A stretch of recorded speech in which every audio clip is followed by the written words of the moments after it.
আসসালামু আলাইকুম প্রিয় শিক্ষার্থীবৃন্দ, সকলকে শুভেচ্ছা জানিয়ে শুরু করছি আজকের এই ক্লাসটি। আজকে আমরা আলোচনা করব কোষী একটি অঙ্গাণু নিয়ে, এবং সেটি খুবই গুরুত্বপূর্ণ একটা অণু। অর্থাৎ তোমরা নিশ্চয়ই স্ক্রিনে দেখতে পাচ্ছ যে মাইটোকন্ড্রিয়া নিয়ে আমরা মূলত আলোচনা করব। সো প্রথমে আমরা একটু কনফার্ম হয়ে নেই যে ভিডিওটা আসলে ঠিকমতো রান করছে কিনা এবং তোমরা ঠিকমতো শুনতে পাচ্ছ কিনা। যদি শুনতে পেয়ে থাকো তাহলে একটু কমেন্ট করে জানাও যে শুনতে পাচ্ছ। আমরা একটু সময় নেব শুরু করতে, হালকা একটু সময় নেব।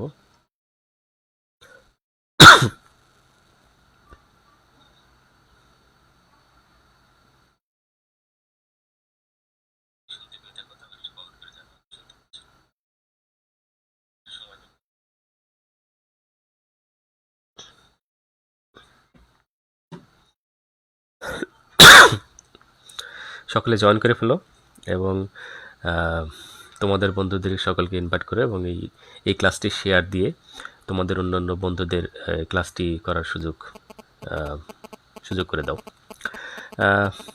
এই ক্লাসটি মূলত সকলের জন্যই, বিশেষ করে এইচএসসি 26 ব্যাচ যারা আছো, তাদের যারা ওই ক্লাসটি আগে পাওনি বা আমার এই ক্লাসটি পাওনি, তারা কিন্তু এখানে এই ক্লাসটি পাওয়ার একটা সুযোগ হয়ে গেল। এছাড়া যারা এইচএসসি 27 ব্যাচের শিক্ষার্থী আছো, তারাও কিন্তু এই ক্লাসটা দিয়ে শুরু করতে পারো। তোমাদের জন্য আশা করি খুবই কার্যকরী একটি ক্লাস হবে। দুঃখিত একটু। তো যাই হোক, হ্যাঁ, অনেকে জয়েন করতেছে, 3 জন জয়েন করছে, আরও কিছু। হ্যাঁ, তোমরা জয়েন করো, জয়েন করলে আমি ক্লাসটা স্টার্ট করতে পারবো।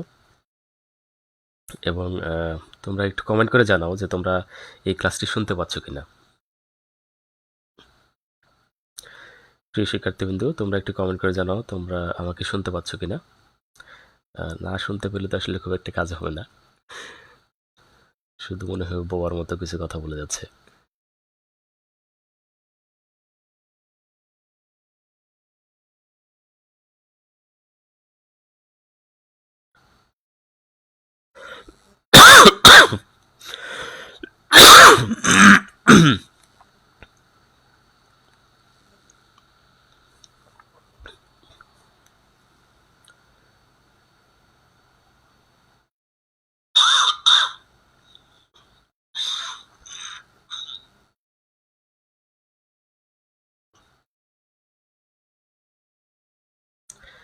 তো আশা করছি সকলে আমাকে শুনতে পাচ্ছ। তো আমরা কথা বাড়াবো না, তোমাদের সময় নষ্ট করবো না, তোমাদের জন্য তোমাদের সময়টাকে ঠিকমতো কাজে লাগাতে পারো। তারই অংশ হিসেবে আমরা দ্রুতই ক্লাসটা শেষ করতে চাই, খুব বেশি সময় নেব না। তো তারপরেও তোমরা একটু খেয়াল রাখবা, যদি তোমরা শুনতে না পাও তাহলে আমাকে অবশ্যই একটু কমেন্ট করে জানাবা যে তোমরা ক্লাস শুনতে পাচ্ছ না। সেটা খুব ভালো হবে আর কি। আদারওয়াইজ আমি এক পাশ থেকে কথা বলেই যাব, তো দেখা গেলো যে তোমরা আসলে শুনতে পাচ্ছ না, সেটা খুবই ভয়ঙ্কর হবে। তো যাই হোক, ভিডিওটা গেল বই।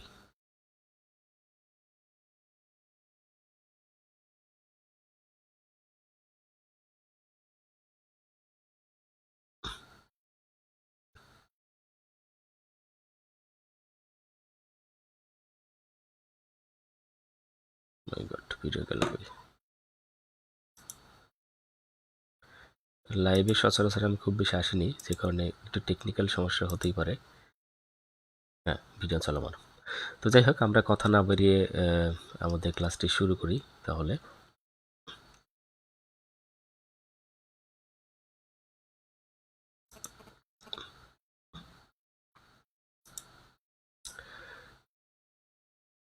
তো ঠিক আছে, সো প্রথমে আমরা মাইটোকন্ড্রিয়া নিয়ে কথা বলবো। এবং বেসিক্যালি মাইটোকন্ড্রিয়ার পুরো অংশ নিয়েই কথা বলবো। সো মাইটোকন্ড্রিয়ার সংজ্ঞা দেওয়ার আগে বলে নিই। তো এই তোমাদেরকে সে প্রশ্ন আর কি, যে কোষের আসলে পাওয়ার হাউস কোনটা, তোমরা সকলে জানো এবং অনেক আগে থেকেই জেনে আসছো যে কোষের পাওয়ার হাউস হলো মাইটোকন্ড্রিয়া, এবং বাংলায় বলা হয় শক্তি ঘর, তাকে বলা হয়। সো মাইটোকন্ড্রিয়া খুবই গুরুত্বপূর্ণ একটি কোষীয় অঙ্গাণু, এবং এটি কিন্তু উদ্ভিদ কোষ এবং প্রাণী কোষ উভয় কোষেই কিন্তু এটা বিদ্যমান থাকে। এবং কোষের যাবতীয় যেসব শক্তির প্রয়োজন, তার জন্য কিন্তু এই মাইটোকন্ড্রিয়াটা খুবই গুরুত্বপূর্ণ। সে পুরোটাই কোষের যাবতীয় শক্তি সাপ্লাই করে থাকে। এটা পেন নিয়ে নেই। তো যেটা বলছিলাম আর কি, সো আমাদের যে এই মাইটোকন্ড্রিয়াকে কোষের পাওয়ার হাউস বলা হয়, এটা বিস্তারিত কিন্তু জানার বিষয় আছে। তো পাওয়ার হাউস কেন বলা হয়, এত কিছু রেখে এটাকে কেন পাওয়ার হাউস বলা হলো আর কি, সেটা আমরা জানবো। আর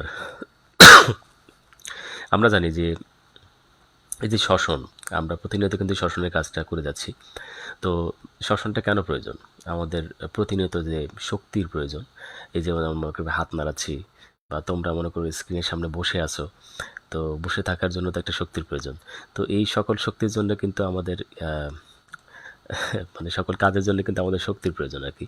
তো এই শক্তিটা কে সাপ্লাই করবে, কোথা থেকে আসবে, কীভাবে আসবে? তো একটু বেসিক ধারণা দিয়ে রাখি, যে সেটা হলো যে আমাদের যে খাদ্য বস্তুগুলো আছে যেগুলো আমরা গ্রহণ করি, তো খাদ্যের 6টি উপাদান আছে। তোমরা সকলে জানো যে 6টি উপাদানগুলো কী কী, যেমন শর্করা, আমিষ, চর্বি, এরপরে আছে সরল কিছু 3টে উপাদান, সেটা পানি, খনিজ লবণ এবং ভিটামিন। তো এর মধ্যে শর্করা, আমিষ এবং চর্বি, এই 3টাকে পরিপাক করার প্রয়োজন হয়, বাকি 3টাকে পরিপাক করার প্রয়োজন হয় না। তো এখন এই যে শর্করা, আমিষ, চর্বি, প্রত্যেকেরই কিন্তু আমাদের শরীরে আলাদা আলাদা কাজ আছে, আলাদা আলাদা ফাংশন আছে। তো সেগুলো কিন্তু আমাদের জানা প্রয়োজন। তো আমরা এখানে যাকে নিয়ে কথা বলবো, মূলত শর্করা নিয়ে কথা বলবো। দুঃখিত। আবার একটু দেখে নিই ভিডিওটা ঠিকমতো রান করছে কিনা, আমার এখানে শো করছে না। তোমরা কেউ একজন কমেন্ট করে জানাবা ভিডিও কি তোমরা দেখতে পাচ্ছ কিনা।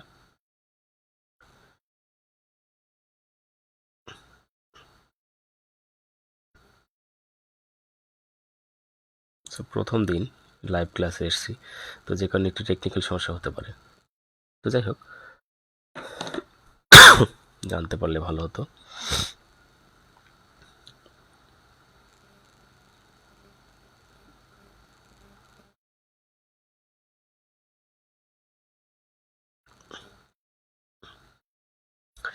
মোবাইলের মাধ্যমে দেখার চেষ্টা করছি, কিন্তু পেরে উঠছি না।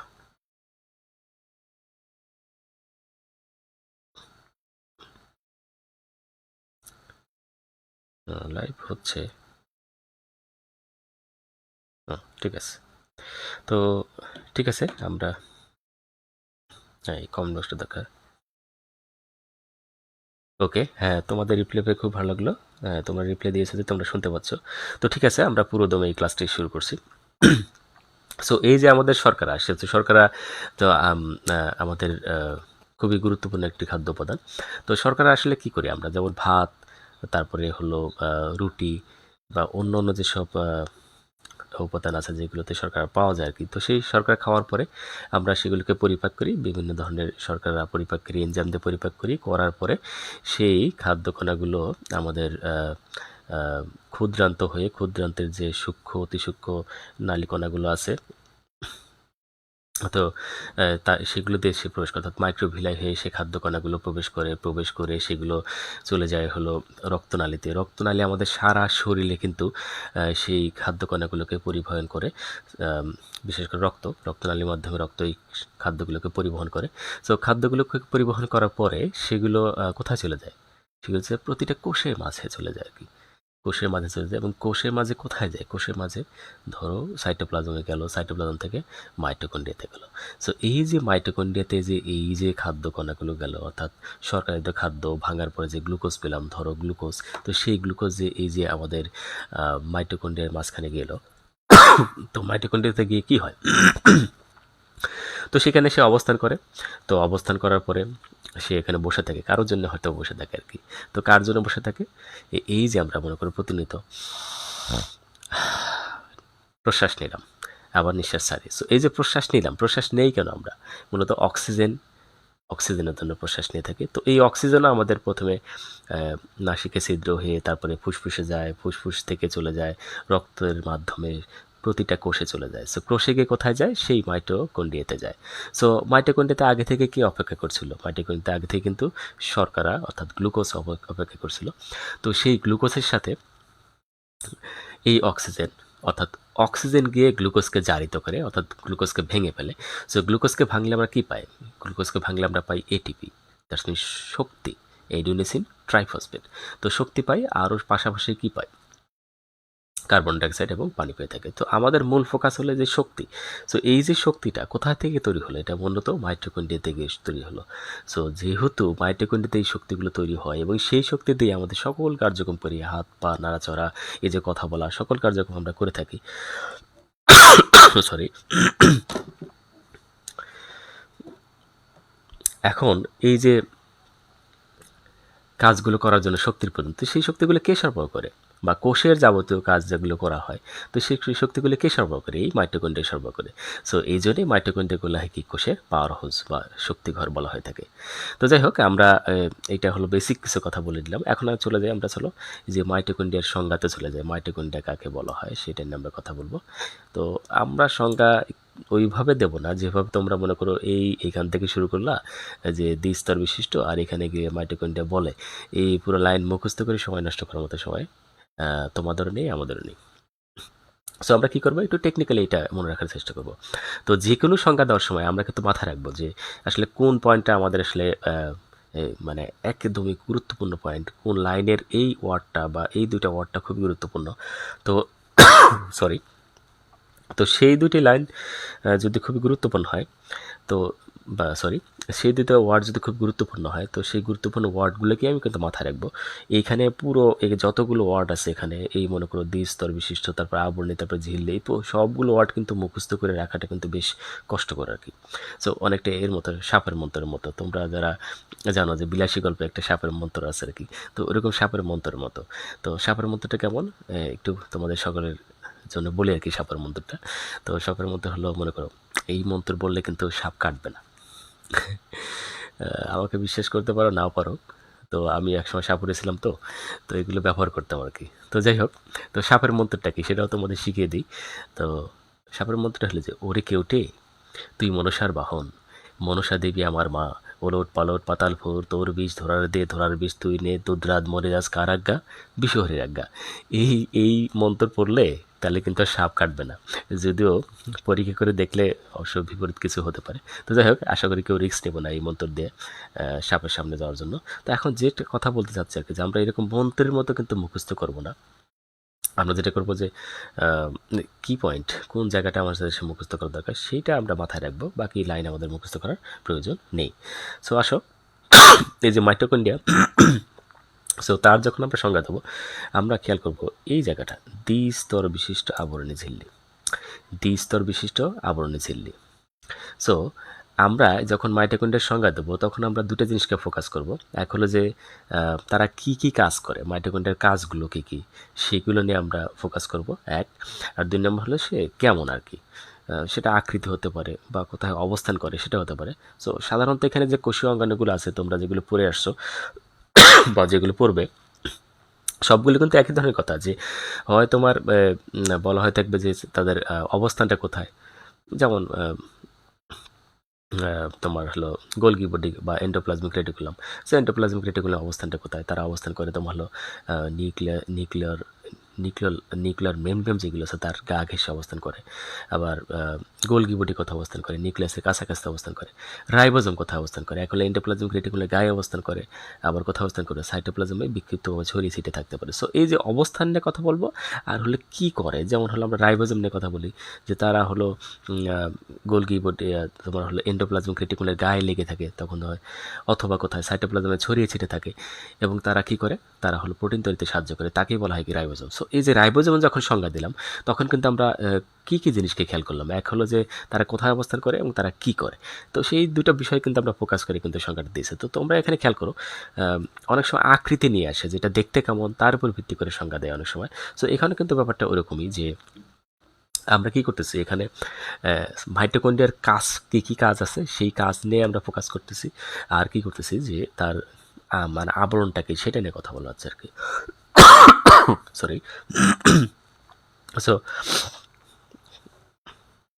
সো তাহলে এইখানে আমরা যখন সংজ্ঞা দেবো, একটু ভালো করে খেয়াল করো, সকলের জন্য কিন্তু গুরুত্বপূর্ণ। বিশেষ করে মাইটোকন্ড্রিয়া টপিক্সটা খুবই গুরুত্বপূর্ণ। এখান থেকে বিভিন্ন জায়গায় প্রশ্ন আসে, সেটা মেডিকেল হোক অথবা বিশ্ববিদ্যালয় হোক অথবা বোর্ডে এমসিকিউ প্রশ্ন হোক অথবা বোর্ড কোশ্চেনে যে 1 মার্কের প্রশ্ন হোক অথবা 2 মার্কের প্রশ্ন হোক, ইভেন এখানে 3-4 মার্কের যে প্রশ্নগুলো আছে সেখানেও প্রশ্ন থাকে। তো সব জায়গার জন্য কিন্তু খুবই ভাইটাল একটি টপিক্স হলো মাইটোকন্ড্রিয়া।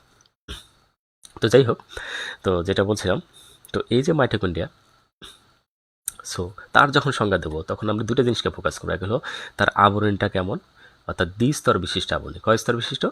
হ্যাঁ, আমার সাথে তোমরা বলবা এবং তোমরা সম্ভব হলে বই সঙ্গে নিয়ে বসলে খুবই ভালো হয় আর কি। এই তাগিয়ে রাখবো অথবা খাতা কলম নিয়ে বসে যাও। তাহলে যে কি পয়েন্টগুলো আছে, বিশেষ করে আমি এখানে যেগুলো হলুদ মার্ক করে রেখেছি সেইগুলো কিন্তু খুবই গুরুত্বপূর্ণ পয়েন্ট। অথবা হলুদ মার্ক করা না থাকলেও যেগুলোকে আমি বলে দেবো পড়ানোর সময় যে এই লাইনটার নিচে দাগ দাও, সেগুলো তোমরা দাগ দিয়ে ফেলবা অথবা লিখে ফেলবা, তাহলে তোমাদের জন্য কিন্তু খুবই ভালো হবে। সো যাই হোক, তাহলে আমরা সংজ্ঞা চলে যাচ্ছি। অনেক কথা হয়ে গেল আর কি, গল্প হয়ে গেল। সো মাইটোকন্ড্রিয়ার সংজ্ঞা দিচ্ছিলাম আমরা। সো মাইটোকন্ড্রিয়া কি? সো আমরা দুইটা জিনিসকে ফোকাস করে বলছি। এক হলো যে কয় স্তর বিশিষ্ট আবরণ ঝিল্লি দ্বারা আবৃত আছে? 2 স্তর বিশিষ্ট। তার আবরণটা কেমন? 2 অর্থাৎ দ্বি-স্তর বিশিষ্ট আবরণ ঝিল্লি দ্বারা আবৃত। কয় স্তর বিশিষ্ট? দ্বি-স্তর বিশিষ্ট আবরণ ঝিল্লি দ্বারা আবৃত, 1। আর 2 হলো তারা করে কি, তাদের কাজ কি। আমরা অনেকে কিন্তু মানে মানুষের যখন পরিচয় নেই তখনই কিন্তু অনেক সময় বলি যে হ্যাঁ এই অমক, ঠিক আছে, সে কী করে, যে অমক করেছে। আচ্ছা, নাম বলি অনেক সময় যে হ্যাঁ ঠিক আছে এর নাম হলো, হ্যাঁ যেমন বলো ও রহিম। আচ্ছা, রহিম কী করে? আচ্ছা, রহিম তো এইচএসসি পড়াশোনা, অর্থাৎ দ্বাদশ শ্রেণীতে সে পড়াশোনা করে আর কি। তো সেরকম কিন্তু আমরা বলতে পারি। সো এখানেও যে মাইটোকন্ড্রিয়াকে মনে করো রহিম, সো সে কী করে? তার কাজ হলো যে সে হলো ক্রেবস চক্র, ইলেকট্রন ট্রান্সপোর্ট এবং শক্তি উৎপন্ন করে আর কি। ঠিক আছে, ঠিক আছে, অর্থাৎ মাইটোকন্ড্রিয়া একটা অঙ্গাণু, রহিম একজন বালক, মাইটোকন্ড্রিয়া একটা অঙ্গাণু। সেই অঙ্গাণুতে কী হয়? ক্রেবস চক্র হয়, ইলেকট্রন ট্রান্সপোর্ট ঘটে, আরও কী হয়? শক্তি উৎপন্ন হয়। সো তাহলে আমাদের এই কাজ নিয়ে কিছু কথা। তাহলে কাজ, এক হলো কাজ আর 2 হচ্ছে আবরণ। সো এই দুইটা বিষয়কে ফোকাস করলে, মাথায় রাখলে কিন্তু আমরা সংজ্ঞাটা খুব সহজে মনে রাখতে পারবো। সরি, খুব বেশি সময় নিয়ে ফেলতেছি বলে কিছু মনে করবে না। আমরা আসলে শুরু করতেছি, তো শুরু করার জন্য আসলে হ্যাঁ কিছুটা অসুস্থ। তোমার আসলে এই যে প্যারাসিটামল আমাকে কমেন্টস করেছে, স্যার আপনি কি অসুস্থ? হ্যাঁ, আমি খুবই অসুস্থ। যে তুমি ডাবল প্যারাসিটামল লিখে রাখছো তোমার কমেন্টসে, তো আমার আসলে প্যারাসিটামল দরকার। তুমি থাকলে আমার একটু সুবিধা হতো, প্যারাসিটামল 2টা। তো যাই হোক, এবার আসো আমরা মূল পড়া ফিরে যাচ্ছি। তাহলে মাইটোকন্ড্রিয়ার সংজ্ঞাটা কী হবে? মাইটোকন্ড্রিয়া হলো যে এরা হলো, অর্থাৎ দ্বিস্তর বিশিষ্ট আবরণ ঝিল্লি দ্বারা আবৃত থাকবে এবং যারা কি করবে, যারা হলো ক্রেবস চক্র, ইলেকট্রন ট্রান্সপোর্ট, এইখানে যে অঙ্গে এগুলো ঘটে থাকে এবং যারা শক্তি তৈরি করে তাদেরকে আমরা কি বলবো? মাইটোকন্ড্রিয়া বলবো আর কি। তাহলে পুরোপুরি জিনিসটা যেমন ওরা কিন্তু দ্বিস্তর বিষয়টা আমরা আগে বলছে, সো আমরা এইভাবে না বলে এইভাবে বলতে পারি, তোমার মতো করে তুমি বলতে পারো। এখানে যেরকম ছিল সেরকম বলতে হবে এমন কোনো কথা নেই। তোমরা বলবো যে সাইটোপ্লাজমে এমন একটা অঙ্গাণু আছে যে অঙ্গাণু দ্বিস্তর বিশিষ্ট আবরণে আবৃত থাকে, আবার যে অঙ্গাণুতে কী হয়, ক্রেবস চক্র হয়, ইলেকট্রন ট্রান্সপোর্ট ঘটতে থাকে, আরও কী হয় থাকে, যারা শক্তি তৈরি করে তাদেরকে আমরা কী বলবো? মাইটোকন্ড্রিয়া। তাহলে আমরা যদি এই সংজ্ঞাটাকে হাইলাইট করি তাহলে কি বলবো? মাইটোকন্ড্রিয়া এমন একটা অঙ্গাণু যার আবরণ কয়টা? 2টা, অর্থাৎ তার 2টা জামা, সে 2টা জামা গায়ে দিয়েছে। হ্যাঁ, এভাবে কিন্তু মনে রাখতে পারি। তাহলে মাইটোকন্ড্রিয়া এমন একটা অঙ্গাণু যার 2টা জামা আছে, অর্থাৎ দ্বিস্তর বিশিষ্ট আবরণ, 2টা জামা সে একবারে গায়ে দিয়ে আছে। তাহলে দ্বিস্তর বিশিষ্ট আবরণ ঝিল্লি দ্বারা সে আবৃত এবং সে কী করে? সে পড়াশোনা করে। আমরা বলছি রহিম পড়াশোনা করে। তো এখানে আমরা কি বলছি? তারা ক্রেবস চক্র করে থাকে, ইলেকট্রন ট্রান্সপোর্ট এইখানে ঘটে থাকে, মানে অর্থাৎ এদের এখানে ঘটে থাকে, আরও কী হয়, এরা শক্তি তৈরি করে থাকে আর কি। তো তাদেরকে আমরা কী বলবো? মাইটোকন্ড্রিয়া আর কি। তো যাই হোক, আমরা আর বেশি না বলি, সামনে এখন এগোই। এবার আসো আবিষ্কার ও নামকরণ। তো এইখানে এই লাইনগুলো তোমরা হলো জাস্ট পড়ে রাখবা হালকা, আর যেগুলো ইয়েলো কালারে দেওয়া আছে সেগুলো কিন্তু অনেক ইম্পর্টেন্ট, সেগুলো খুব ভালো করে মুখস্থ করে রাখবা। তো যেটা বলছিলাম আর কি, যে প্রথম হলো যে বিজ্ঞানী কলিকার 1850 সালে সে করছে পতঙ্গের যে পেশিকোষ আছে, পতঙ্গ, আর্থ্রোপোডা পর্বের যে সকল প্রাণী আর কি তাদেরকে পতঙ্গ বলে, তো সবাই না। তো তাদের যে পেশিকোষে যে সাইটোপ্লাজম আছে সেইখানে সে ক্ষুদ্র অঙ্গাণু উপস্থিতি লক্ষ্য করে এবং পরে সে নাম দেন হলো সার্কোসোম। নাম দেন কি? সার্কোসোম। সো সার্কোসোম নাম দেন কে সার্কোসোম নাম দেন? বিজ্ঞানী কলিকার সার্কোসোম নাম দেন কত সালে? 1850 সালে আর কি। সো তারপরে বিজ্ঞানের অগ্রযাত্রা চলতেই থাকলো, অগ্রযাত্রার সামনের দিকে এগুলো এভাবে। পরবর্তী একজন বিজ্ঞানীর নাম হলো ওয়াল্টার ফ্লেমিং এসে 1882 সালে সেই তত্ত্ব দিল যে তারা এসে বলে যে কোষে যে সুতা আকৃতির মাইটোকন্ড্রিয়া প্রত্যক্ষণ করে। তাহলে কোথায়? কোষের মাঝখানে সুতার মতো সে কী করলো? মাইটোকন্ড্রিয়া প্রত্যক্ষ করলো এবং নাম দিল হলো ফিলা। কি নাম দিল? ফিলা। সো এটা একটু দাগ দিয়ে রাখবা। সো 1882 সালে কোষে সুতাকৃতির মাইটোকন্ড্রিয়া কে লক্ষ্য করেন? ওয়াল্টার ফ্লেমিং, এবং সে নাম দিল কি? ফিলা নাম দিলেন। সো এবার আসো, এরপরে ওয়াল্টার ফ্লেমিংয়ের পরে কি আসলো? অল্টম্যান আসলো। ওয়াল্টার ফ্লেমিং থেকে অল্টম্যান। সো অল্টম্যানটা আবার সে এই যে 1882 ফলে 1890 সালে সে এসে আবার বলল, এদের নাম দিল, নতুন একটা নাম দিল বায়োপ্লাস্ট। কি নাম দিল? বায়োপ্লাস্ট। সো এই নামকরণ চলতেই থাকবে আর কি। সো এইভাবে পরবর্তীতে এরপরে যিনি আসলে, যেটা সবচেয়ে বেশি প্রসিদ্ধ এবং তোমাদের পরীক্ষার জন্য যে লাইনটা খুব বেশি ইম্পর্টেন্ট, সেটা হলো এটা যে বিজ্ঞানী কার্ল বেন্ডা, এটা খুব ইম্পর্টেন্ট। বিজ্ঞানী কার্ল বেন্ডা 1898 সালে এই অঙ্গাণুকে নাম দেয় মাইটোকন্ড্রিয়া। কে দিল নাম? এটা কার্ল বেন্ডা। এটা কিন্তু খুবই ভালো করে মনে রাখবা। তাহলে বিজ্ঞানী কার্ল বেন্ডা, আমি যখন পড়বো তোমরা নিজেরাও মনে মনে বা যেখানেই অবস্থান করার ওখানে নিজেরাও এইগুলো বলার চেষ্টা করবা। যত বলবা তত তোমাদের মনে থাকতে সুবিধা হবে। কারণ তুমি শুধু শুনলে একটা সেন্স বা একটা ইন্দ্রিয় কাজ করলো, দেখলে আরেকটা ইন্দ্রিয় কাজ করলো, আর যখন বলবা তখন কিন্তু আরেকটা ইন্দ্রিয় কাজ করবে। সো এই সবগুলো ইন্দ্রিয়কে তোমরা কাজে লাগানোর চেষ্টা করবা, তাহলে বেশি মনে থাকবে। যেমন তোমরা জোরে জোরে যখন পড়ো তখন কিন্তু দ্রুত মুখস্থ হয় আর কি, আর যখন মনে মনে পড়ো তখন কিন্তু দ্রুত মুখস্থ হয় না। সো এইগুলো একটু বলার চেষ্টা করবা, নিজে নিজে বলার চেষ্টা করবা। আর আমি তো বলতেইছি বারবার, আশা করি আমার বলাতে তোমাদের মুখস্থ হয়ে যাবে ইনশাল্লাহ। ওকে, সো তোমাদের কমেন্টগুলো একটু দেখছি, তারপর চলে যাচ্ছি আমরা সামনে। সরি। তো পরবর্তীতে হলো কি হলো যে এই যে কোষের যত আয়তন আছে, ধরো যে এইটুকুন একটা কোষ, কি হলো,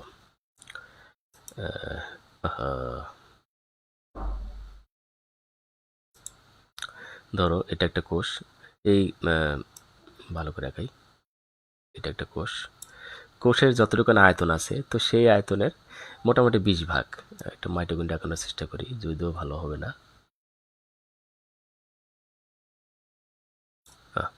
টানটা চলে আসলো কোথা থেকে? ধরো এটা একটা মাইটোকন্ড্রিয়া কোনোরকম আঁকাইছি, এই টানগুলোকে অ্যাভয়েড করো, ওয়ার্ল্ড করে তাই হবে। সো একটা কোষের যতটুকু আয়তন আছে তার 20 ভাগ দখল করে রাখছে কে? মাইটোকন্ড্রিয়া। একটা মাইটোকন্ড্রিয়া কিন্তু আবার সব জায়গা দখল করে রাখে নাই। এটা আসলে অনেক সবগুলো মিলেই বলা হয়েছে যে যতগুলো মাইটোকন্ড্রিয়া কোষের মাঝখানে থাকে তারা মোটামুটি কোষের 20 ভাগ জায়গা কী করে রাখে? দখল করে রাখে। এটাও তোমরা মার্ক করে রাখতে পারো আর কি। এবার আসো, এই মাইটোকন্ড্রিয়া শব্দটার উৎপত্তি কোথা থেকে আসছে? সেটা হলো যে গ্রিক শব্দ মাইটোস শব্দ তো থ্রেড বা সুতা, গ্রিক শব্দ মাইটোস শব্দ তো থ্রেড বা সুতা, আর কন্ড্রিয়ান শব্দ হলো গ্রেইন বা দানা। সো গ্রিক শব্দ মাইটোস অর্থাৎ থ্রেড বা সুতা, আর কন্ড্রিয়া শব্দ হলো গ্রেইন বা দানা। আর মাইটোকন্ড্রিয়া শব্দটা আসলে বহু বচনে বলা হয় মাইটোকন্ড্রিয়া, আর এক বচনে বলা হয় মাইটোকন্ড্রিয়ন। কিন্তু মাইটোকন্ড্রিয়ান বলতে ভালো লাগে না, আমার নিজেরও ভালো লাগে না, এই জন্য মাইটোকন্ড্রিয়ান আমরা বলবো না, আমরা সবসময় বলবো মাইটোকন্ড্রিয়া। সকলকে আমার সাথে একমত হলে জানাও আমাকে। সরি, আমার কাশিটাকে জাস্ট একটু ওভারলুক করে যাও, বেশ ঠান্ডা লেগে গেছে, তো যার কারণে এরকম হচ্ছে। তো ঠান্ডা লাগুক আর যাই লাগুক, আমরা আমাদের কার্যক্রম চালিয়ে যাবো ইনশাল্লাহ। সো আসো পরবর্তীতে কই। আচ্ছা, এদের উৎপত্তি কোথা থেকে হয়? এই যে মাইটোকন্ড্রিয়া, তাদের উৎপত্তি যখন কোষ বিভাজিত হয়। সো কোষ যখন বিভাজিত হয়, একটা কোষ যখন এভাবে বিভাজিত হচ্ছে, ওই বিভাজনের সময় মাইটোকন্ড্রিয়া নিজেও বিভাজিত হয় বা তাদের সংখ্যাগুলো বিভিন্ন এই পাশে বিস্তৃত হয়ে যায়। সেইভাবে তাদের সংখ্যা, অর্থাৎ বিভাজনের মাধ্যমে এদের সংখ্যা বৃদ্ধি হয়ে থাকে, তাদেরও বিভাজন ঘটে। আচ্ছা, তারপরে যেটা লাগবে গুরুত্বপূর্ণ, এই লাইনটা খুবই গুরুত্বপূর্ণ। সাধারণত গড়ে প্রতি কোষে 300 থেকে 400টি কি থাকে? মাইটোকন্ড্রিয়া থাকে। এইটা খুবই ইম্পর্টেন্ট, কিন্তু পরীক্ষায় প্রচুর আসে। সাধারণত গড়ে প্রতি কোষে 300 থেকে 400টি কি থাকে? মাইটোকন্ড্রিয়া থাকে। সাধারণত গড়ে প্রতি কোষে 300 থেকে 400টি কি থাকে? মাইটোকন্ড্রিয়া থাকে। তো প্রিয় শিক্ষার্থীবৃন্দ, তোমরা এই ক্লাসটা একটু সকলের নিজ নিজ টাইমলাইনে শেয়ার করে দাও, যেন তোমার বন্ধুরা এই ক্লাসটা দেখতে পারে। হ্যাঁ, সকলে শেয়ার করে দাও। সো এবার আসো, সো এখানে আর কিছু কথা আছে, যকৃৎ কোষে 1000 বা তারও বেশি থাকতে পারে, অ্যামিবা তারও বেশি থাকতে পারে, ওগুলো বেশি আসে না, বাট এটা কিন্তু খুবই গুরুত্বপূর্ণ যে প্রতি কোষে কত সংখ্যা? 300 থেকে 400টি। 300 থেকে কতটি? 400টি। ওকে, এখানে দেখতে পাচ্ছ কিনা বলতে তো পারতেছি না। ওকে, একটু ওয়েট করো। হ্যাঁ, এটাকে আমরা একটু উপরে নিয়ে যাই। হ্যাঁ, এবার ঠিক আছে, এখন তোমরা দেখতে পারবা। তো 300 জায়গা। সো এবার আকৃতি কেমন? আকৃতি কেমন হতে পারে? সো আকৃতি বিভিন্ন রকম, তারা যে বৃত্তাকার হতে পারে, দন্ডাকার হতে পারে, তন্তুকার, তন্তু মানে সুতা, বা তারকার মতো হতে পারে, তারকার মতো, তারকা, তারকার মতো হতে পারে, যদিও তারকা হয় নাই। তারপরে কুণ্ডলাকার হতে পারে, এরকম কুণ্ডলাকার হতে পারে, কুণ্ডলাকার হতে পারে, সো এরকম হতে পারে। আর এই যে আয়তনের কথা আবারও বলছে যে কোষ আয়তনের 20% হলো কি? মাইটোকন্ড্রিয়া। সো বেশ গুরুত্বপূর্ণ। চলো আসো সামনে এগোই আমরা। সো এবার সব মাইটোকন্ড্রিয়ার ভৌত গঠন, এই জায়গাটা হলো মূল বিষয়। এতক্ষণ তো আমরা এমসিকিউ টাইপের পড়াশোনা করলাম, বা 1 মার্কের বা 2 মার্কের পড়াশোনা করলাম। এখন আমরা এই যে মাইটোকন্ড্রিয়ার ভৌত গঠন নিয়ে আলোচনা করি, এটা কিন্তু খুবই গুরুত্বপূর্ণ, এটা কিন্তু পরীক্ষায় প্রায়শই থাকে আর কি। সো এটা বলেই দেওয়া যায় যে তোমার হলো, যেমন যারা 27 ব্যাচ, তাদের বলেই দেওয়া যায় যে তোমাদের সামনে যে পরীক্ষা আছে, সেই পরীক্ষায় যে টপিকসগুলো থাকবে, বিশেষ করে মনে করো ফ্লুইড মোজাইক মডেল, তারপরে মাইটোকন্ড্রিয়া, ক্লোরোপ্লাস্ট, নিউক্লিয়াস, এই টপিক 4টা টপিক্স থেকে কিন্তু দেখা গেলো 2টা প্রশ্ন চলে আসতে পারে। সো কোন অ্যাঙ্গেলে আসবে, ক্রিয়েটিভ কোশ্চেন কীভাবে করবে, সেটা ভিন্ন বিষয়, বাট টপিক কমন করবে, এটা নিয়ে কোনো সন্দেহ নেই।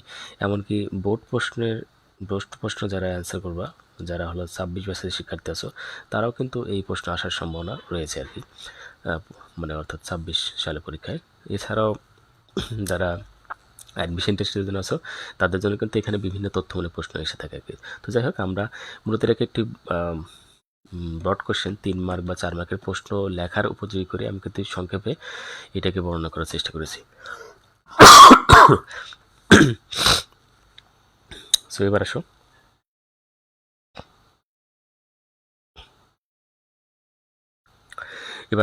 আমরা তাহলে গঠনে চলে। সো এই যে মাইটোকন্ড্রিয়ার ভৌত গঠন, এটা বর্ণনা করার জন্য আমরা এটাকে মোটামুটি 6টি অংশে ভাগ করে নিয়েছি। সো প্রথম অংশের নাম হলো আবরণী। সো আমরা যে এখানে চিত্রটা দেখতে পাচ্ছি, তো এই চিত্র দিয়েই কিন্তু আমরা বোঝানোর চেষ্টা করবো আর কি। সো এই চিত্রটা খেয়াল করবা, আমি মাঝে মাঝে এখানে ড্রয়িং করার চেষ্টা করবো, যদি ড্রয়িং ভালো হবে না তারপর আঁকানোর চেষ্টা করবো ইনশাল্লাহ। তো যাই হোক, এই যে তোমার আবরণী নিয়ে আমরা কথা বলবো। সো বাইরে থাকে আবরণী, সো আস্তে আস্তে আমরা ভিতর দিকে প্রবেশ করবো। যখন আমরা পড়বো, দেখবো যে প্রথমে বাইরে আবরণী নিয়ে কথা বলতেছি, তারপরে ভিতরে কি আছে, তার ভিতরে কি আছে, আস্তে আস্তে আমরা ভিতরে প্রবেশ করবো, সেভাবে কিন্তু পড়াটা শেষ করবো। এবং যারা এই ক্লাসটা খুব মনোযোগ দিয়ে করবে, তারা কিন্তু এই চিত্র দেখে দেখে কিন্তু পরবর্তীতে নিজেদের বর্ণনা করতে পারবে ইনশাল্লাহ। যেভাবে তোমরা গণিতে সম্পাদ্য করেছো 9-10-এ, তো সম্পাদ্য আঁকানোর পরে কিন্তু ওইটা দেখে দেখেই কিন্তু লেখা যায় আর কি, আসলে কী হবে। সো এখানে ব্যাপারটা এরকম, বায়োলজিতে চিত্র দেখে তোমাকে বর্ণনা করলে তোমার পড়াটা খুবই সহজ হবে। সো আসো কথা না বলি, আমরা এই গঠনে চলে যাচ্ছি আর কি। সো প্রথমে হলো আবরণী। সো আমরা দেখতে পাচ্ছি, আমি এমনিতে একটা ড্র করি আর কি, যদিও ভালো হবে না। আবরণী এখনো চেষ্টা করতেছি, যদিও আমি বাইরের দিক থেকে চিত্র আঁকলাম, এটা আমি ধরা খাবো, কারণ বাইরের দিকে চিত্র আঁকানো সমস্যা, ঠিকমতো হয় না।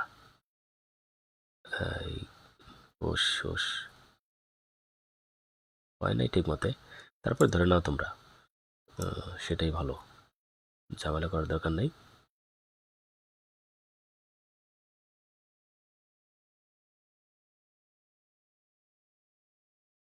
কোনো রকম আঁকিয়ে দিলাম আর কি।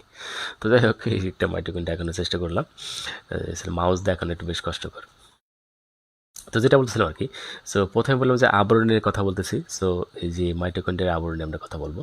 সো আবরণী, প্রতিটি মাইটোকন্ড্রিয়ন, এখানে কিন্তু 1 বছরে ব্যবহার করা হয়েছে। সো প্রতিটি মাইটোকন্ড্রিয়ন লিপোপ্রোটিন বাইলেয়ারের দুটি মেমব্রেন দিয়ে গঠিত। কথাটা কিন্তু বেশ জটিল, তো আমরা একটু সহজ করার চেষ্টা করব। যে দেখো, মাইটোকন্ড্রিয়ান এই যে আবরণটা, আচ্ছা এটা একটা মেমব্রেন, এটা আর একটা মেমব্রেন, দুটো মেমব্রেন। কালার চেঞ্জ করে নিই।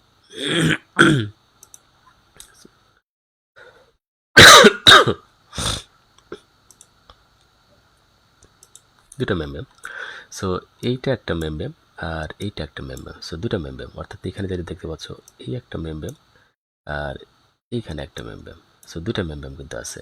সো এই যে দুটা মেমব্রেন, সেই দুটা মেমব্রেন আবার দুইটা লেয়ার আছে। তাহলে একটা মেমব্রেন দুইটা মেমব্রেন, এটাকে আমি ধরলাম 1 নাম্বার মেমব্রেন, 1 নাম্বার, এটা হলো 2 নাম্বার মেমব্রেন, এটা। সো এই 1 number membrane, 2 number membrane, so এই দুইটা মেমব্রেন আছে। সেই দুইটা মেমব্রেন আবার দ্বি-স্তর বিশিষ্ট। এইটা একটা স্তর, অর্থাৎ এটা একটা স্তর, আবার এটা একটা স্তর, এটা দ্বি-স্তর বিশিষ্ট, আবার এটাও দ্বি-স্তর, এটা একটা স্তর, আবার এটা একটা স্তর। তো এই কথাটা আগে বলছে যে এরা দ্বি-স্তর বিশিষ্ট। সো এরা তৈরি হয়েছিল লিপিড এবং প্রোটিন দিয়ে।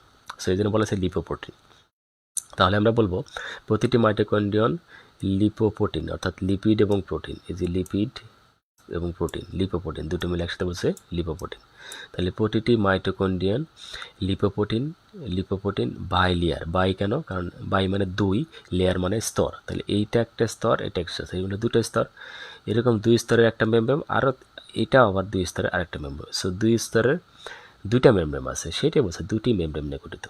হ্যাঁ, লিপোপ্রোটিন বাই লেয়ার, এইটা হলো লিপোপ্রোটিন।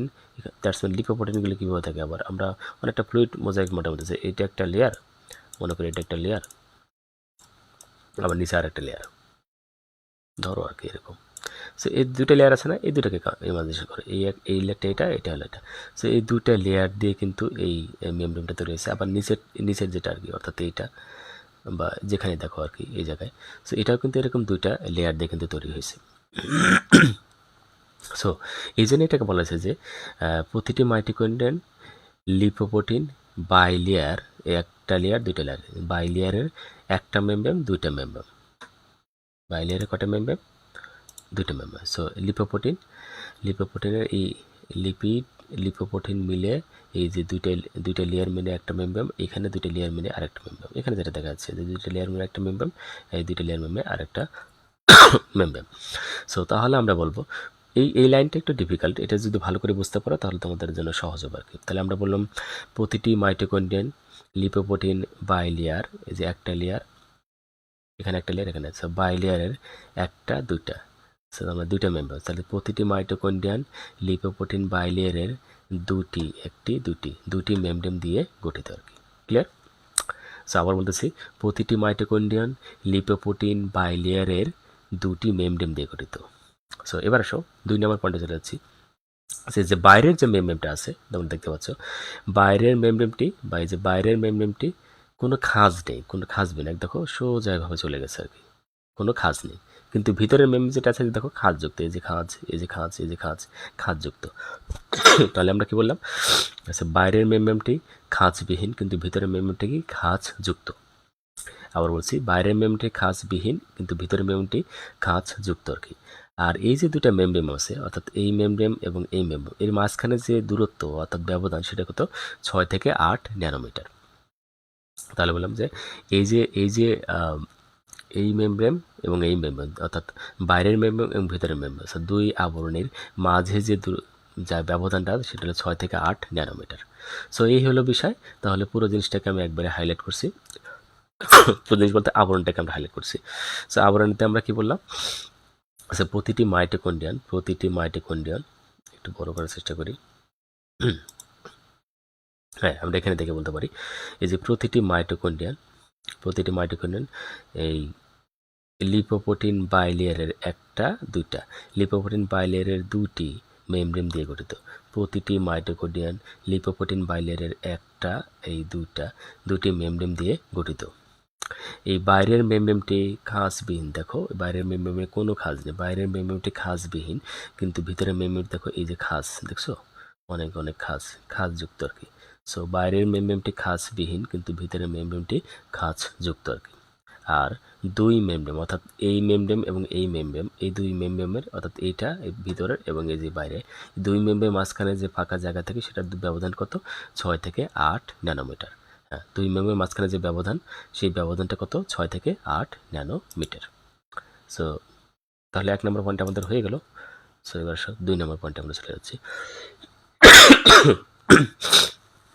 2 নম্বর পয়েন্ট হলো প্রকোষ্ঠ। সো এবার প্রকোষ্ঠ নিয়ে আমরা কথা বলবো। সো প্রকোষ্ঠটা আবার কি সেটা একটু দেখি। আবার একটা ছবি ড্র করার চেষ্টা করি। হ্যাঁ, দেখা যাক, খারাপ হোক তারপরে এখনো চেষ্টা করি। এই শুধু শুধু শুধু এই যে একটা ডিম আঁকায় ফেললাম।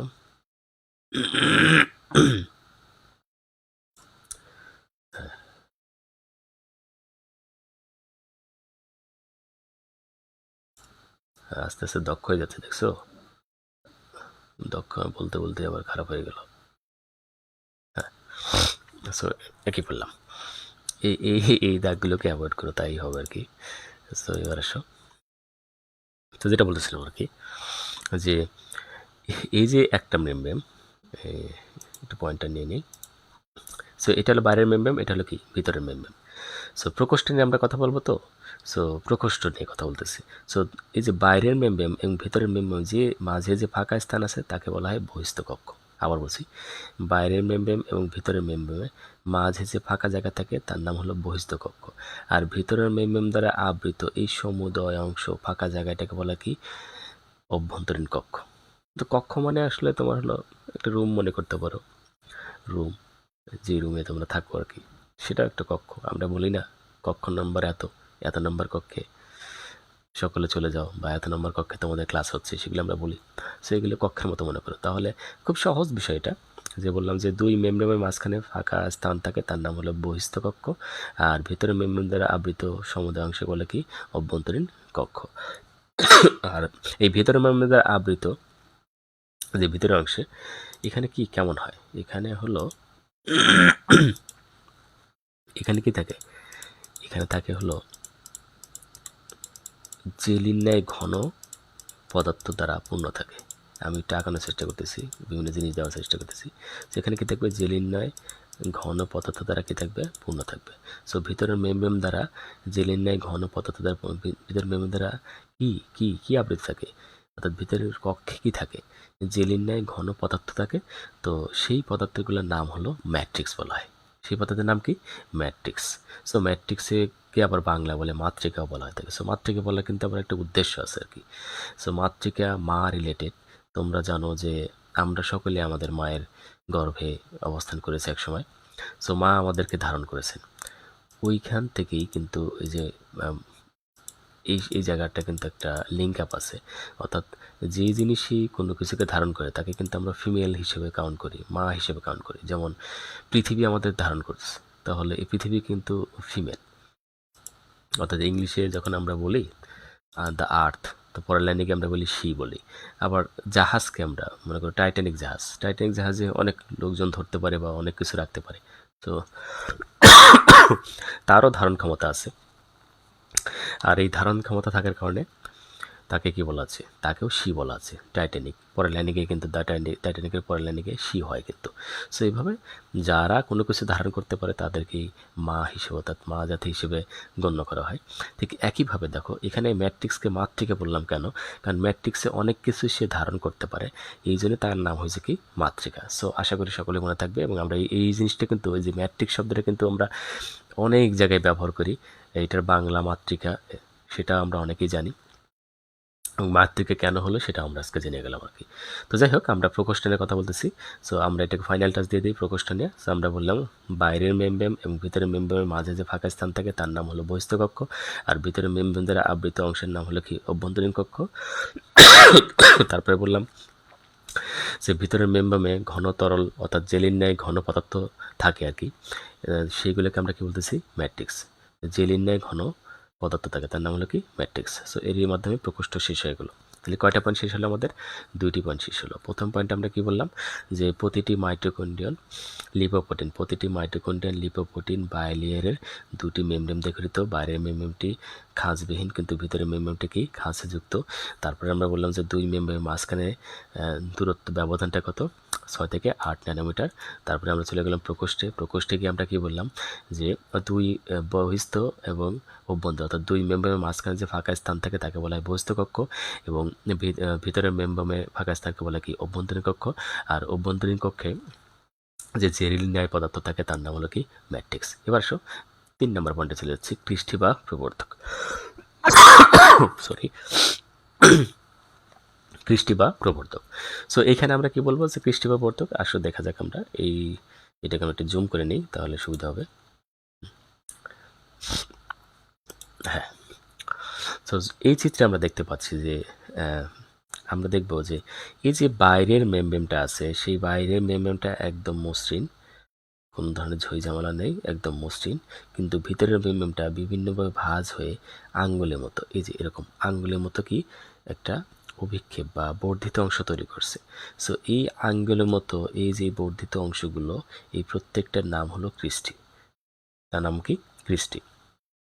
ঠিক আছে, আবার বলছি যে কৃষ্টি বা প্রবর্তক, সেখানে কি এই পয়েন্টের আন্ডার আমরা কি বলবো যে মাইটোকন্ড্রিয়ার বাইরের যে মেমব্রেনটা আছে সেটা হলো কি মসৃণ, কিন্তু ভিতরের মেমব্রেনটা বিভিন্নভাবে ভাঁজ হয়ে আঙ্গুলের মতো, দেখো আমার সাথে মিলে দেখো, ওখানে কিন্তু এরকম আমার আঙ্গুলের মতোই দেখা যাচ্ছে আর কি। সো আঙ্গুলের মতো এরকম প্রবর্ধক বা বর্ধিত অংশ তৈরি করেছে। সো সেই বর্ধিত অংশগুলোর নাম কি কৃষ্টি বলা হয়।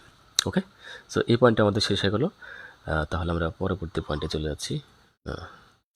এবার অক্সিসোম। সো এবার অক্সিসোম নিয়ে কথা বলবো। এটা একটু খেয়াল করবা, অক্সিসোম এবং এটিপি সিনথেসিস এটা কিন্তু খুবই কাছাকাছি। সো এই জন্য আমরা একটু খুব খেয়াল করে এই দুইটার সংজ্ঞা দেওয়ার চেষ্টা করবো কি। তোমরা ভিডিওতে কে কে আসো, কেউ কি দেখছো কিনা?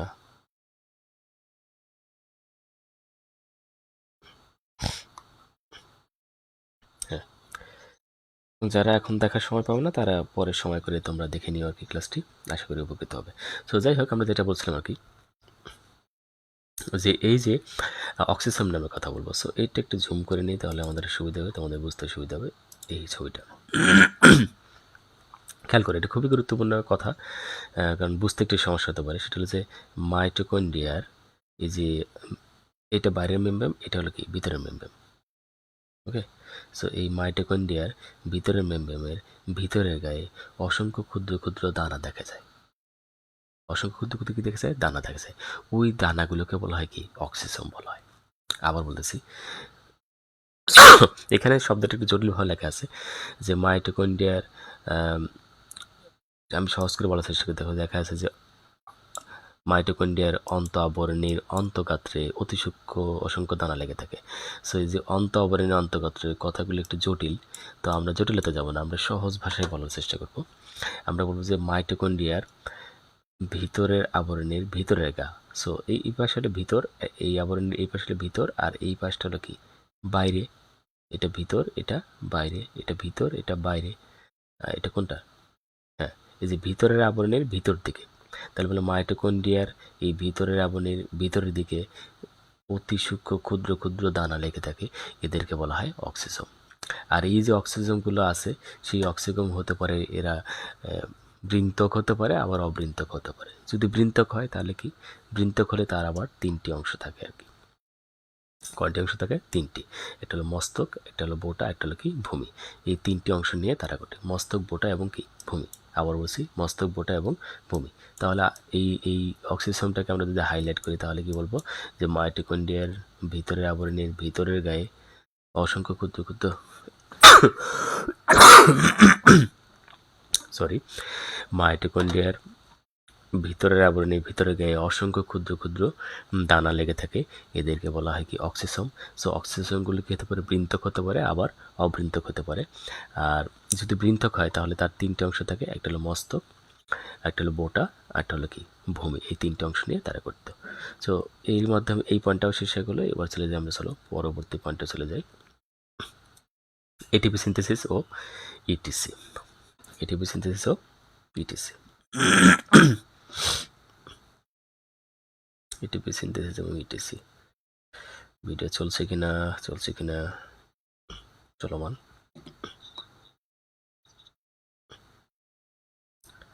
হ্যাঁ, এটিপি সিনথেসিস চলছে ভিডিও। সো আসো এবার আমরা এটিপি সিনথেসিস ও ইটিসি নিয়ে আমরা কথা বলবো। এই ইটিসিটি মানে কিন্তু আবার এয়ারসেটটা না, হ্যাঁ, এটা কিন্তু ইলেকট্রন ট্রান্সফার চেইনকে মিন করা হয়েছে। তো যাই হোক, আমরা এটিপি সিনথেসিস নিয়ে কথা বলবো। সো এই যে এটিপি সিনথেসিস এবং এই যে আমরা একটাকে বললাম অক্সিসোম, এই দুটো কিন্তু খুবই ক্লোজ কানেকশন। সো এটা আমরা দেখিয়ে দেবো আসলে কোন জায়গায় এদের পার্থক্যটা। যদিও অনেক বিজ্ঞানী মতে এই দুটা একই জিনিস, অনেকে মনে করে এটা।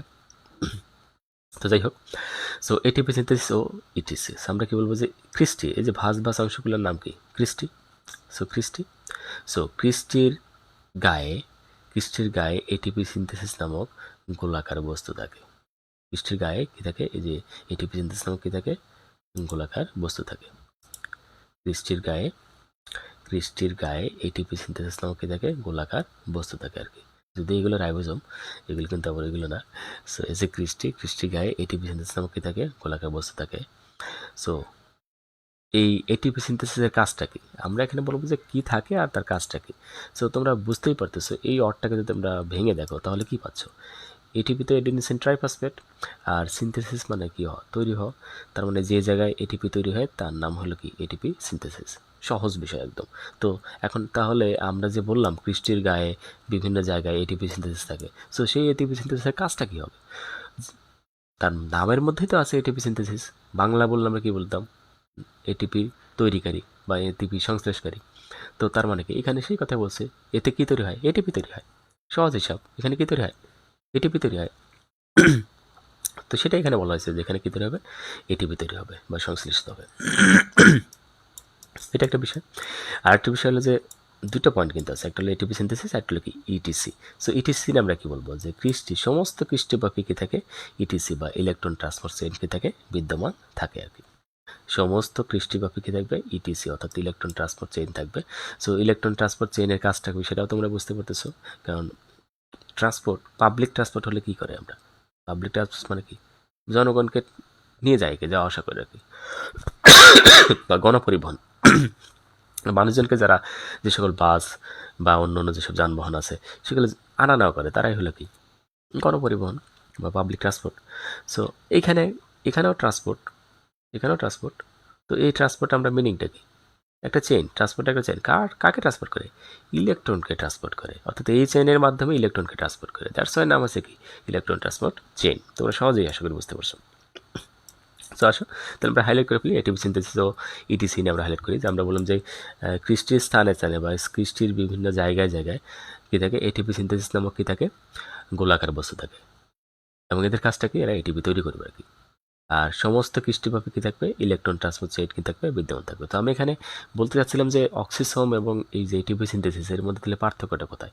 পার্থক্য হলো ওইখানে ওরা সংজ্ঞায় যখন বলছে তখন বলছে যে দানা, অতি সূক্ষ্ম দানা লেগে থাকে, ঠিক আছে, ভিতরের গায়ে অতি সূক্ষ্ম, অর্থাৎ হলো মাইটোকন্ড্রিয়ার যে অভ্যন্তরীণ যে মেমব্রেনটা আছে, অর্থাৎ মেমব্রেনের ভিতরে গায়ে অসংখ্য দানা লেগে থাকে। সো দানা যখন লেগে থাকবে তখন সেটাকে আমরা বলতে চাই কি? অক্সিসোম। আর যখন আমরা বলবো যে ক্রিস্টির বিভিন্ন জায়গায় কি আছে? গোলাকার কিছু বস্তু থাকে, তাই সেগুলিকে আমরা বলবো কি? এটিপি সিনথেসিস আর কি। সো যাই হোক, এবার সর্বশেষ পয়েন্ট সেটা হলো কি? সেটা হলো বৃত্তাকার ডিএনএ ও রাইবোজোম। সো সেটা নিয়ে কথা বলবো। এইটা নিয়ে আসলে বেশি কথা বলার দরকারই নেই। সহজ ভাষায় বলে দেবা, এটা হেডিং দেবা, দিয়ে বলে দেবো যে মাইটোকন্ড্রিয়াতে তার নিজস্ব বৃত্তাকার ডিএনএ এবং রাইবোজোম রয়েছে আর কি। সো এই রাইবোজোমগুলো কেমন ধরনের থাকে? সেমেন্টিয়াস ধরনের রাইবোজোম হয়ে থাকে। কেমন? সেমেন্টিয়াস ধরনের রাইবোজোম হয়ে থাকে। সো এরই মাধ্যমে কিন্তু এই পয়েন্টগুলো শেষ হয়ে গেল আর কি। সো এখন আসলে পুরো বিষয়টাকে আমরা হাইলাইট করব। আমি হাইলাইট করে তোমরা নিজেরা কিন্তু আবার হাইলাইট করে তোমরা নিজেরাই শুনবা আর কি, যে তোমরা কতক্ষণ পারলা। সো আমরা এখান থেকে শুরু করবো মাইটোকন্ড্রিয়ার ভৌত গঠন। সো এই ভৌত গঠনে আমরা খুব দ্রুতই ক্লাসটা শেষ করে দেবো এবং শেষ হতে যাচ্ছে ক্লাসটি। এবং আজকে আমাদের প্রথম ক্লাস ছিল আর কি, এরকম লাইভ ক্লাস। আশা করি তোমরা যদি ভালো সাড়া দাও তাহলে এরকম ক্লাস আমি ইনশাল্লাহ আরও ভবিষ্যতে দেবো। এবং তোমরা যদি সেটা কমেন্ট করে আমাকে জানাবা যে কোন ক্লাসগুলো তোমাদের দরকার, কোন টপিক্স, স্পেসিফিক কোনো টপিক্সের জন্য ক্লাস প্রয়োজন হয় সেটাও আমাকে বলতে পারো। আমি সেই টপিক্সের উপর ক্লাস নেবো, এবং ক্লাস নেওয়ার টাইমটা ঠিক এরকম হবে। আজকে অবশ্য খুবই শর্ট নোটিশে তোমাদের জানিয়েছে যে একটু পরে ক্লাস নেবো। এরপর থেকে আমরা আগে থেকেই জানিয়ে দেবো যে ইনশাল্লাহ আমরা অমুক সময় ক্লাস নেব। তো যাই হোক, আমরা পুরো মাইটোকন্ড্রিয়ার ভৌত গঠনকে একটু সংক্ষেপে আমরা আবার বলে যাচ্ছি আর কি। সো প্রথমে আমরা কি বললাম, এটা ভালো চিত্র নেই। সো বললাম যে মাইটোকন্ড্রিয়াকে বর্ণনা সুবিধাতে আমরা কয়েকটি অংশে ভাগ করেছি। তার প্রথম হলো কি আবরণী। সো আমরা কি বললাম যে প্রতিটি মাইটোকন্ড্রিয়ান লিপোপ্রোটিন বাইলেয়ারের দুটি মেমব্রেন দিয়ে গঠিত। আমরা দেখিয়ে দেওয়ার চেষ্টা করি। প্রতিটি মাইটোকন্ড্রিয়ান সো আমরা কি বললাম, প্রতিটি মাইটোকন্ড্রিয়ান লিপোপ্রোটিন বাইলেয়ারের একটা দুইটা অর্থাৎ দুইটা মেমব্রেন দিয়ে গঠিত।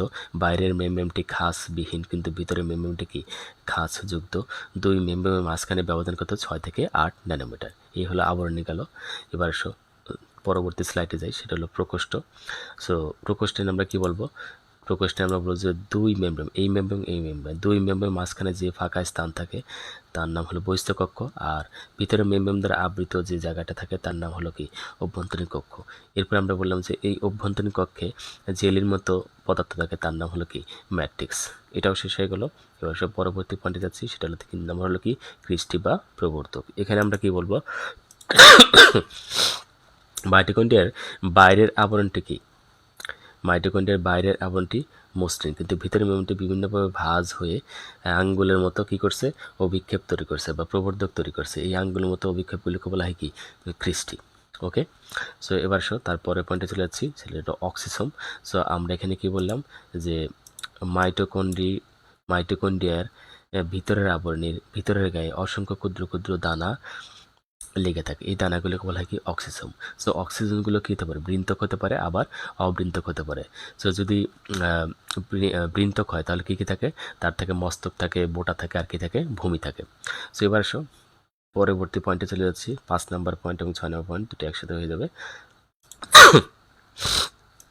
সেটা কি বললাম, 5 নম্বর এটিপি সিনথেসিস ও ইটিএস। সো এখানে আমরা কি বললাম যে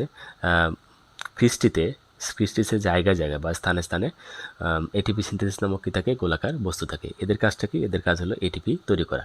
এরপরে গিয়ে বললাম যে সমস্ত কৃষ্টিব্যাপী কি আছে ইটিসি অর্থাৎ ইলেকট্রন ট্রান্সপোর্ট চেইন কি থাকে বিদ্যমান থাকে। এদের কাজটা কি, এরা হলো ইলেকট্রন ট্রান্সফার করে।